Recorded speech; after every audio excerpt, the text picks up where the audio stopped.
In 1994, in the quiet suburb of Highland Heights, Kentucky, a young woman named Shanda Crane appeared to be a devoted daughter. She was in her early 20s, attractive, polite, and outwardly normal to anyone who met her. But behind her calm exterior was a plan that had been simmering for years, a plan that would ultimately shock her community and reveal the depth of her deception. Shanda grew up in a family that provided her with stability, yet she longed for independence. As she reached adulthood, she began to resent the control her parents had over her life. Money became a particular point of friction. She wanted more of it, faster than she could earn it. Friends and acquaintances described her as someone who craved the lifestyle she saw others enjoying, but she wasn't willing to wait or work for it. Beneath her polite smiles, she harbored a growing sense of entitlement and greed. What her parents didn't know was that Shanda had been quietly considering how to free herself from their oversight and how to profit in the process. Insurance policies were at the center of her thoughts. Her father, particularly, had worked hard to provide financial security for his family, which included a sizable life insurance policy. To him, it was a responsible measure to ensure his daughter's future. To Shanda, it became something else entirely, an opportunity. Over the years, she began speaking with friends about the frustrations of living under her parents' roof. Some thought she was simply venting, but to those who paid closer attention, there were darker undertones. She fantasized about what her life would be like if she had control of her own finances, if she could live freely without parental constraints. And woven into these musings was a recurring theme: the wealth she stood to gain if her parents were no longer alive. By the summer of 1994, her plan was fully formed. She would eliminate both of her parents in one night, stage the crime in a way that made it look like a robbery, and then collect the insurance payouts. It was calculated, cold, and deliberate. On the night she chose, Shanda armed herself with a small caliber pistol. She waited until her parents were asleep, then crept into their bedroom. With chilling calm, she shot her father as he slept. He died almost instantly. Her mother woke in confusion and terror, only to be shot moments later.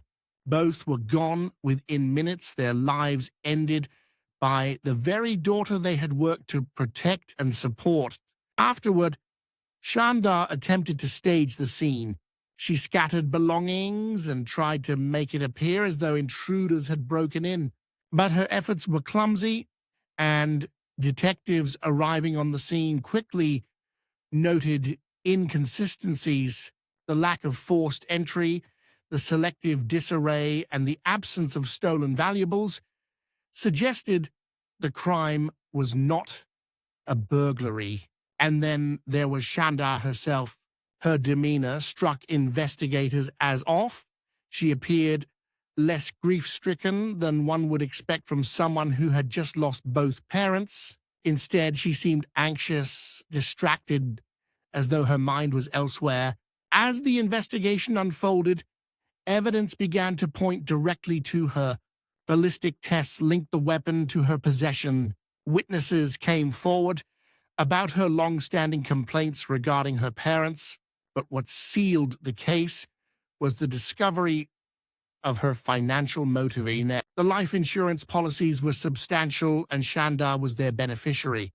She had spoken in the past about wanting financial independence, and now, with both parents gone, she stood to gain everything.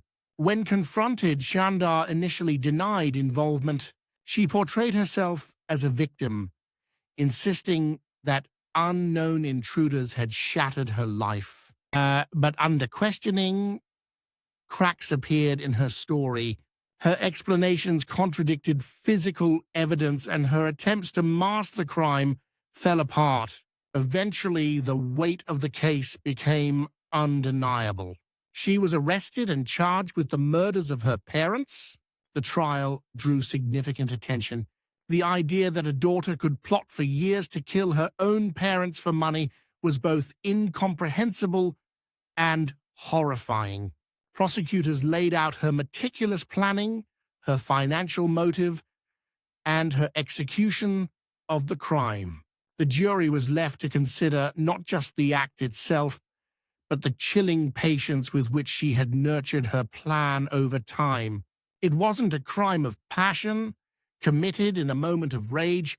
It was cold calculation, an act years in the making.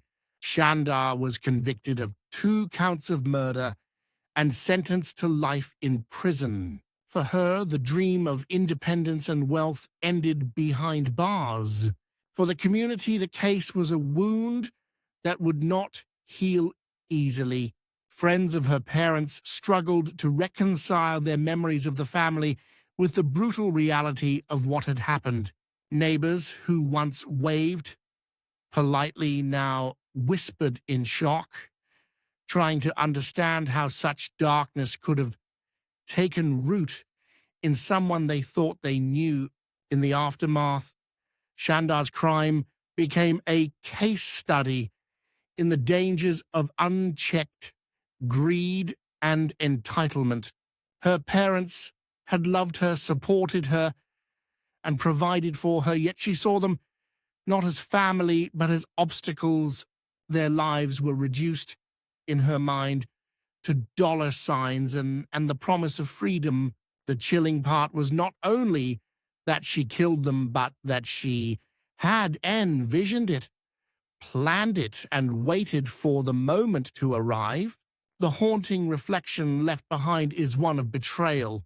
Most parents hope their children will carry on their legacy, that they will be remembered with love.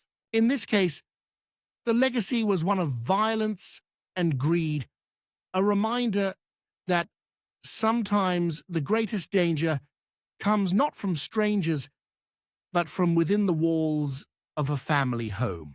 Shandar's story forces us to ask, how well can we ever truly know the people closest to us and what thoughts they might quietly nurture over years in the shadows? For years, a man named Russell Williams was considered the very image of respectability. He had risen through the ranks of the Canadian military with precision and discipline, eventually becoming a decorated colonel and the commander of CFB Trenton, one of the largest air bases in the country. His reputation was spotless, his demeanor professional, his record impressive. He rubbed shoulders with political leaders, represented the Canadian forces at high-level events, and was entrusted with the lives of the men and women under his command. To anyone who saw him in uniform, he was the embodiment of service and honor. But beneath that carefully constructed image, Williams was living a double life, one that he had been building and refining for years. His crimes began quietly, almost invisibly. At first, he broke into homes in his neighborhood, but not to steal money or electronics. Instead, he sought women's lingerie, carefully selecting items that he would photograph, catalog, and sometimes wear. These break-ins numbered in the dozens, sometimes occurring while families were away, sometimes while they slept. He took care to leave minimal traces, and because he stole only clothing and undergarments, many victims didn't even report the incidents or were told by police that they might have misplaced the items. For Williams, these acts were rehearsals, a long-term build-up that allowed him to refine his methods and feed an obsession. Over time, his compulsions grew. He began leaving behind photographs of himself in the stolen lingerie, posed in the very bedrooms he had invaded. He meticulously documented his activities, creating a digital archive of thousands of images. Each break-in escalated his confidence, and each secret photograph reinforced the double life he was constructing. While by day he was the colonel, respected and admired, by night he was a predator, slipping into homes and violating the sanctity of his neighbors' lives. Eventually, Williams escalated beyond voyeurism. In September 2009, he broke into the home of Corporal Marie-France Comeau, a military flight attendant under his command. He restrained her, assaulted her, and brutally murdered her. He documented the entire ordeal with photographs and video, preserving the crime in chilling detail. To his superiors, he continued to play the role of a competent leader, even attending Comeau's funeral and expressing condolences to her family.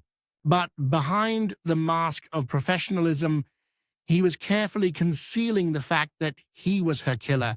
The following February, Williams struck again. He targeted Jessica Lloyd, a young woman who lived not far from his own home. After surveilling her house, he broke in, bound her, and held her captive before murdering her.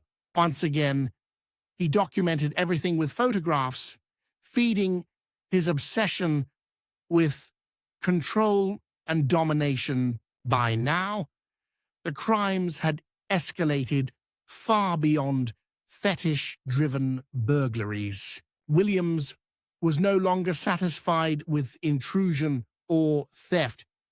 He had crossed into murder, and he had done so with planning and patience cultivated over years. Jessica Lloyd's disappearance triggered a massive search effort. Her family, friends, and community rallied together, and police began canvassing the area. Investigators noted tire tracks near her home and set up roadblocks to check vehicles in the vicinity. When Williams was stopped, officers noticed the tread of his tires matched the impressions at the scene. It was a small detail, but it was enough to place him under suspicion. Brought in for questioning, Williams initially maintained his calm demeanor, but as detectives presented the evidence, tire tracks, shoe prints, and eventually the digital files recovered from his computer, his facade began to crack. What followed was a chilling confession. Williams admitted to the murders of Comeau and Lloyd, as well as the numerous break-ins and assaults he had committed over the years. The meticulous archive of photographs he kept became both a map of his deviance and an undeniable record of his guilt. The revelation shocked the nation. How could a man so respected, so trusted, have hidden such a monstrous double life for so long? Colleagues, neighbors, and even close friends were blindsided. They had seen him as disciplined, reliable, and professional. No one had suspected that while he commanded air squadrons by day, he prowled neighborhoods by night, committing crimes that escalated over years into murder.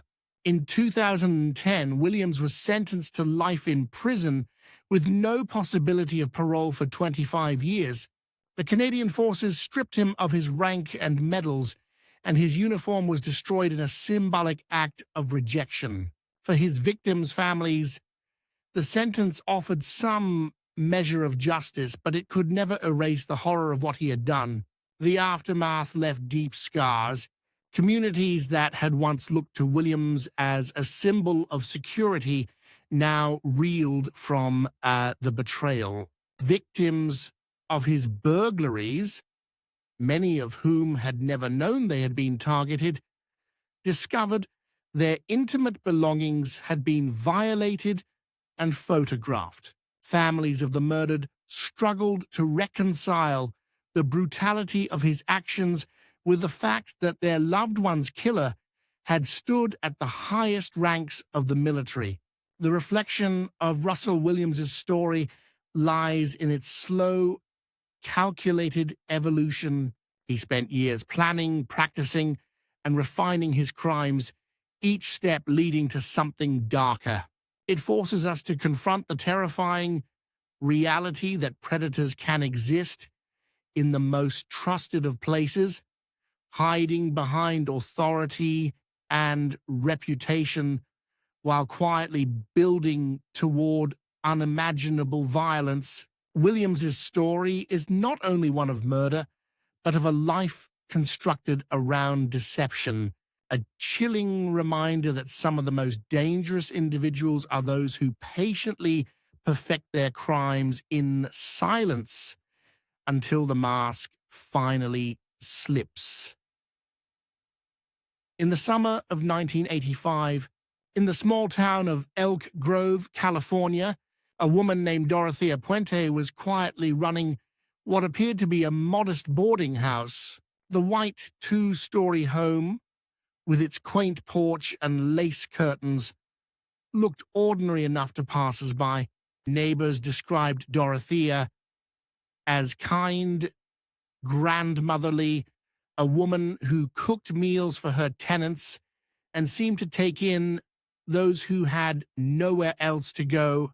She cultivated an image of compassion, telling people she was helping the elderly, the disabled, and those struggling with addiction. But behind the curtains of her home, Dorothea was executing a plan that had been forming for years, one built on patience, manipulation, and ultimately murder. Puente had lived a troubled life long before the boarding house.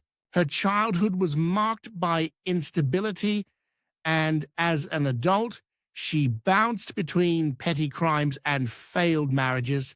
But she was also intelligent and observant. She recognized that there was power in appearances.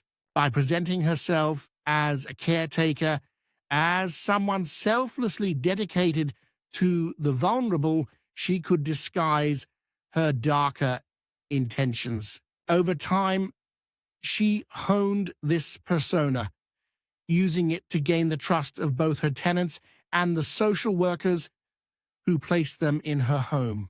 At first, her scheme was financial. She realized that many of the people who came to live with her received government benefits, disability checks, Social Security, or pensions.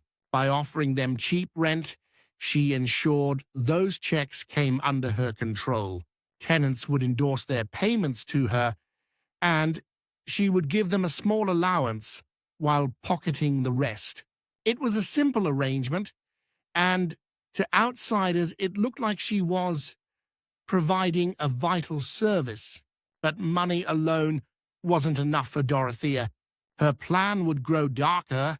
Over the years, she began to see her tenants not just as a source of income, but as disposable.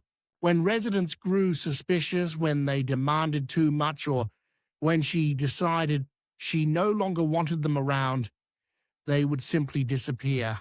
One by one, people vanished from her home. To cover her tracks, Puente told neighbors and caseworkers elaborate stories.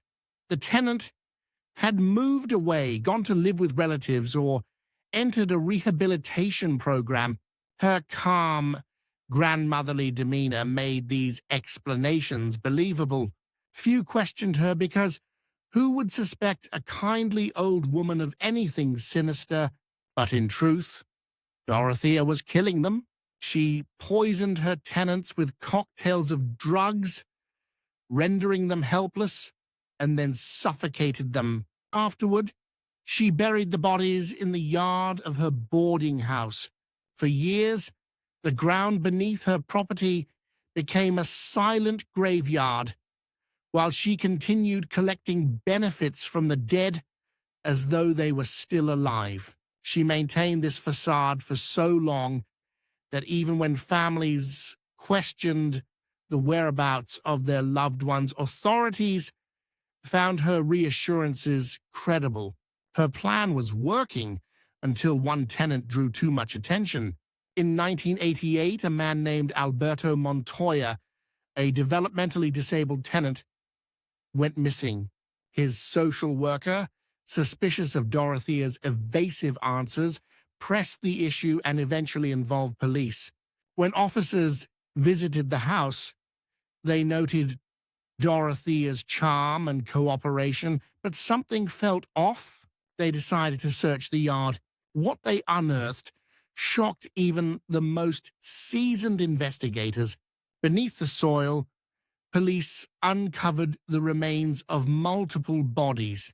The backyard was a cemetery, each grave representing a tenant who had once trusted Dorothea to care for them. Neighbors who had once waved politely now watched in horror as body after body was carried out. The grandmotherly woman they had trusted was revealed to be a serial killer who had planned her crimes for years. Dorothea was arrested, but not before attempting to flee.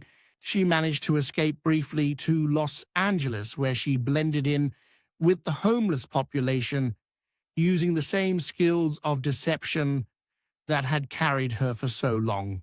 But she was eventually recognized and captured. At her trial, prosecutors presented evidence of 9 murders, though many believed she had killed more.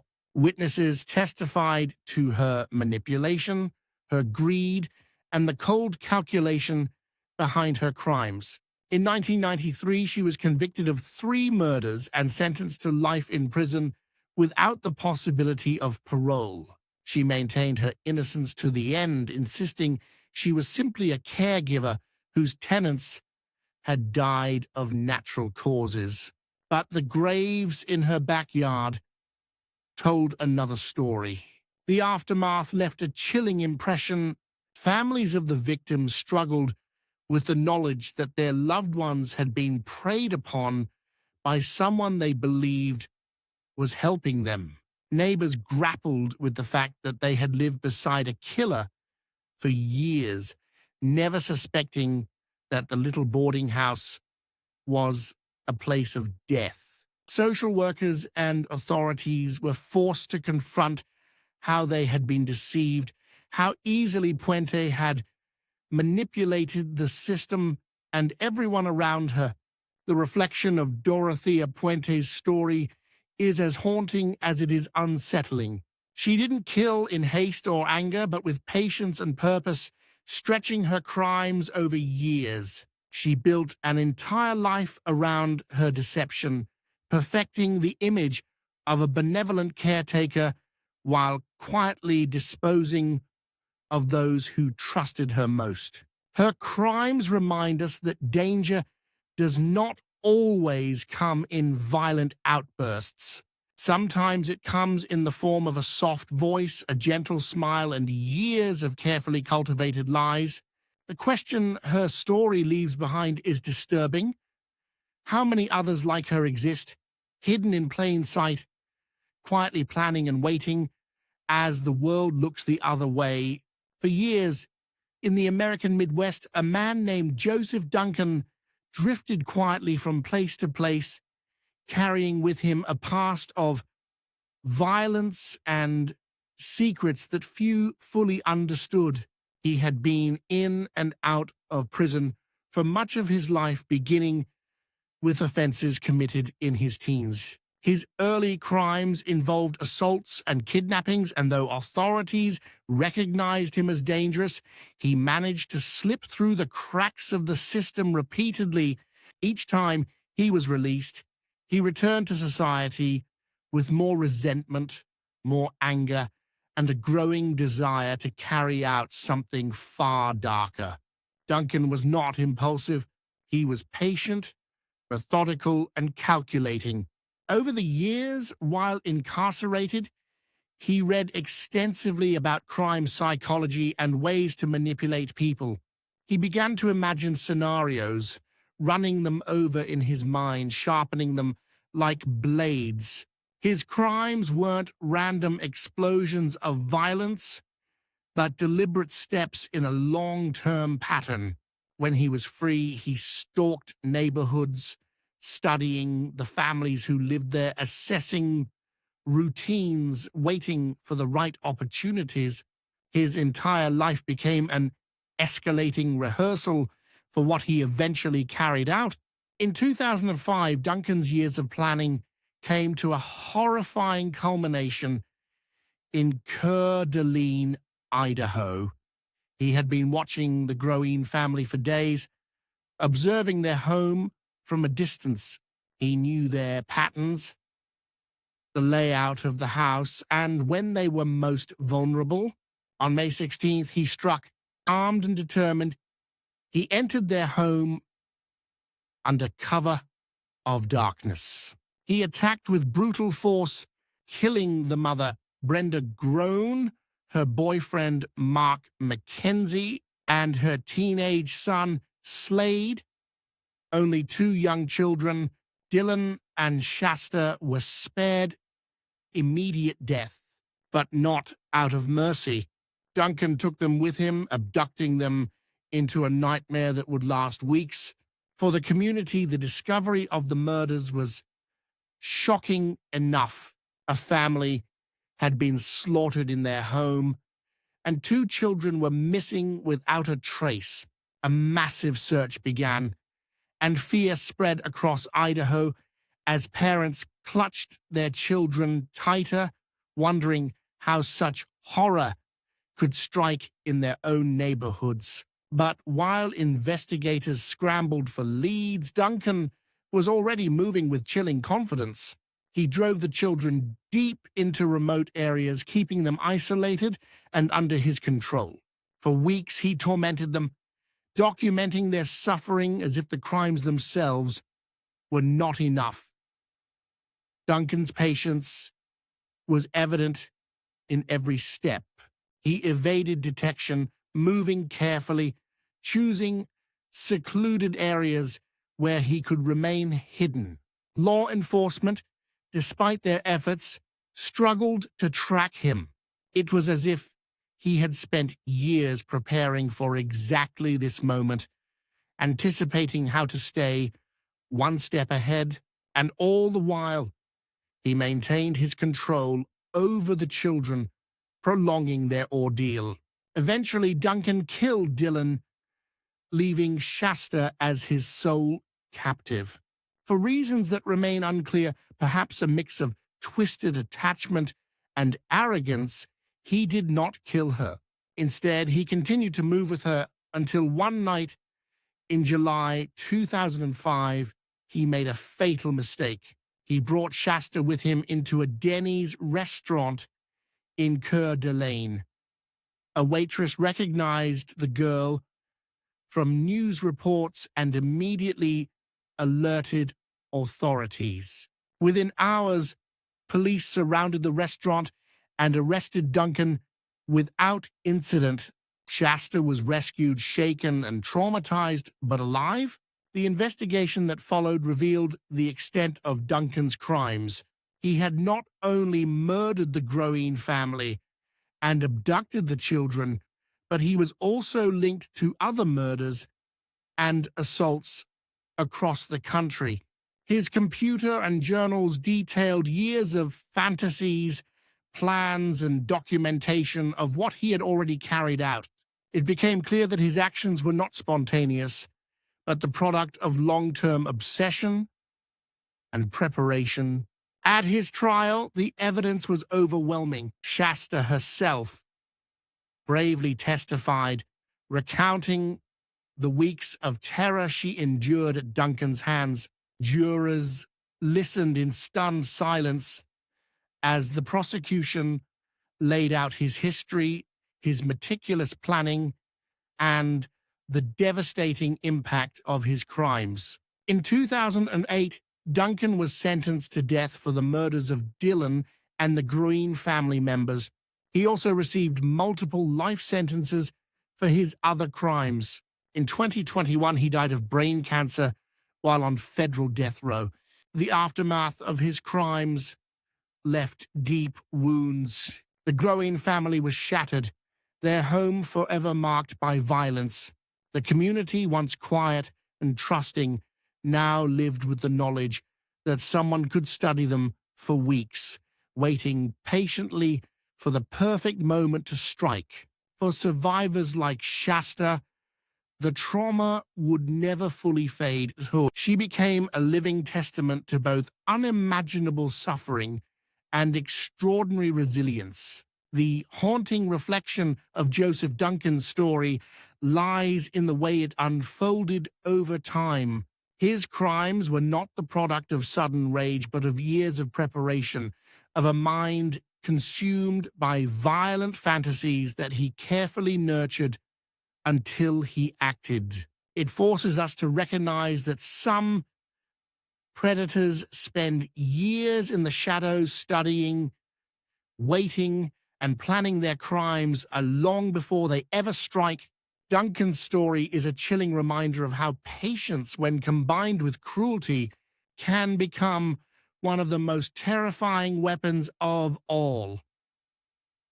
In Southern California during the late 1970s and early 1980s, an invisible predator stalked neighborhoods in the dead of night. Residents locked their doors, drew their curtains, and lived in fear of a man they did not know, a man who had already spent years refining his methods of terror.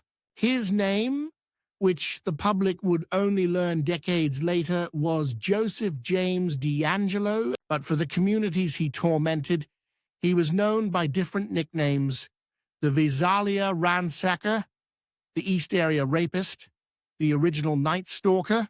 All of those names belonged to one man who had spent years carefully planning every detail of his crimes. D'Angelo's background gave no easy clues to the monster he would become. He had served in the Navy and worked as a police officer, a role that provided him with knowledge of law enforcement procedures, evidence handling, and the mistakes that sloppy criminals often made. This experience became part of his toolkit. He knew how patrols operated, how investigations unfolded, and how easily officers could be misled. He wasn't reckless, he was deliberate. Each crime he committed was the result of extensive planning, surveillance, and a chilling level of control. In the mid-1970s, small California suburbs began experiencing a wave of break-ins. At first, they seemed like burglaries, items missing, homes ransacked, but the behavior didn't fit the usual pattern. The intruder often spent hours inside, leaving evidence that he had rifled through personal items, stolen odd keepsakes, or carefully rearranged objects. He was studying his victims, learning their habits. Soon, the break-ins escalated into sexual assaults. Women woke in the night to the sound of footsteps and the beam of a flashlight cutting through the darkness. They were bound, gagged, and assaulted while the attacker whispered threats into their ears. What made his crimes especially terrifying was his preparation. D'Angelo frequently stalked victims in the weeks leading up to his attacks. He would peer into windows at night, test locks, and even make phone calls to their homes, whispering or breathing heavily before hanging up. He learned their routines, waiting until he was certain of their vulnerability. Sometimes he left signs that he had already been inside: an unlocked door, a moved object, psychological warfare that left victims on edge even before he struck. When couples began to be targeted, the violence escalated. D'Angelo had developed a method. He would break in at night, wake the victims with threats, and tie them both up. He often placed dishes on the male partner's back, warning that if he heard them rattle, the man would be killed. While the man lay helpless, D'Angelo assaulted the woman in another room, creating an atmosphere of absolute domination. His knowledge of police work meant he avoided detection. He wore gloves, covered his face, and disappeared into the night, often escaping through meticulously planned routes he had scouted in advance. Over time, his crimes spread from northern to southern California. With each move, he adapted, but the patterns remained clear: stalking, planning, control. Communities lived in terror. Entire neighborhoods organized safety patrols. Hardware stores sold out of locks and guard dogs. Still, he continued, between 1976 and 1986, D'Angelo is believed to have committed more than 50 rapes and at least 13 murders, and then, without explanation, the crimes stopped. Decades passed. The man who had paralyzed entire regions seemed to vanish. Victims and families were left without answers, and investigators, despite their efforts, could not identify him. For years, the case went cold, even as technology advanced and DNA began to provide new hope. The breakthrough came in 2018, not through a confession or a witness, but through genealogy. Investigators uploaded DNA from crime scenes into a public ancestry database, tracing distant relatives and building a family tree. At the end of that trail was Joseph James D'Angelo, a retired police officer living quietly in a suburb of Sacramento. He was arrested at the age of 72, taken into custody outside his home without incident. Inside his garage, authorities found the trappings of his double life: ordinary tools, everyday belongings, no sign of the monster he had once been. The trial revealed the enormity of his crimes. Victims, now much older, recounted the terror of those nights. Families of murder victims spoke of decades of grief. The courtroom became a place where decades of silence broke, where survivors confronted the man who had haunted them. In 2020, D'Angelo pleaded guilty to multiple murders and kidnappings. He was sentenced to life in prison without parole. Frail, whispering apologies during sentencing, he bore no resemblance to the young man who had once jumped fences and vanished into the night. The aftermath was a mixture of relief and lingering pain. For many, the arrest brought closure, but it also reopened old wounds. Communities revisited the years of fear, the family shattered, the innocence stolen, and for criminologists and investigators, the case became a study in patience and planning, how one man's years of methodical preparation could devastate countless lives. The haunting reflection of Joseph D'Angelo's crimes is not just in their brutality, but in their precision. He taught himself to wait, to stalk, to exploit knowledge of the very system meant to stop him.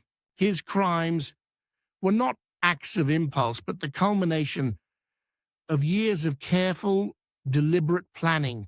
The East Area Rapist, the original Night Stalker, the Golden State Killer, they were all names for a man who lived among his neighbors, unnoticed, hiding in plain sight, until time and science finally caught up with him.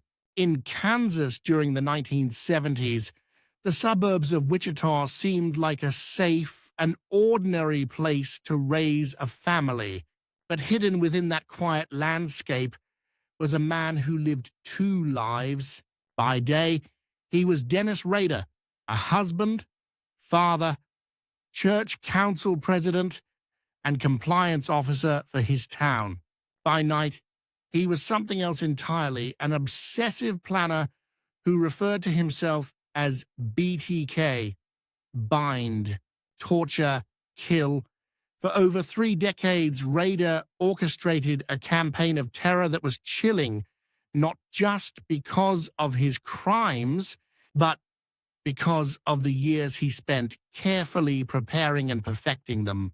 Rader's obsession began long before his first murder. He admitted later that he had violent fantasies from a young age, fixating on women he would tie up and control. Those fantasies grew into meticulous plans. He studied potential victims, learning their habits and schedules and all. He prepared hit kits that included ropes, tape, and tools, which he hid until the right moment arrived.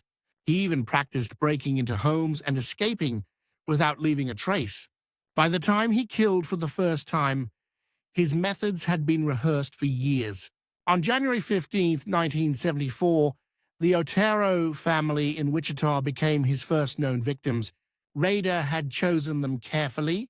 He entered their home armed and prepared, using threats to gain control of the family.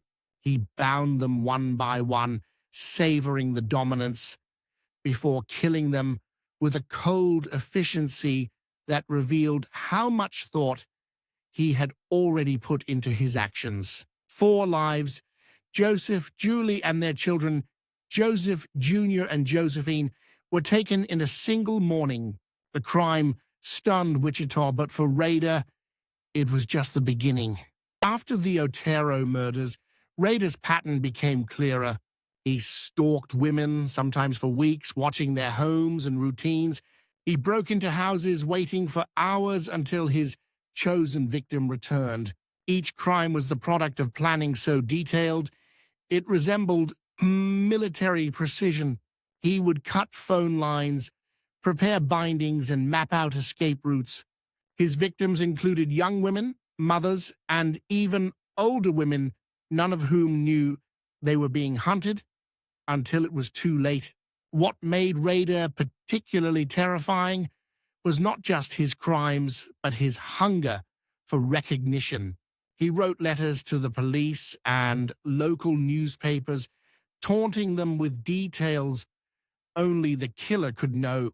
He gave himself the name BTK and demanded that the public use it.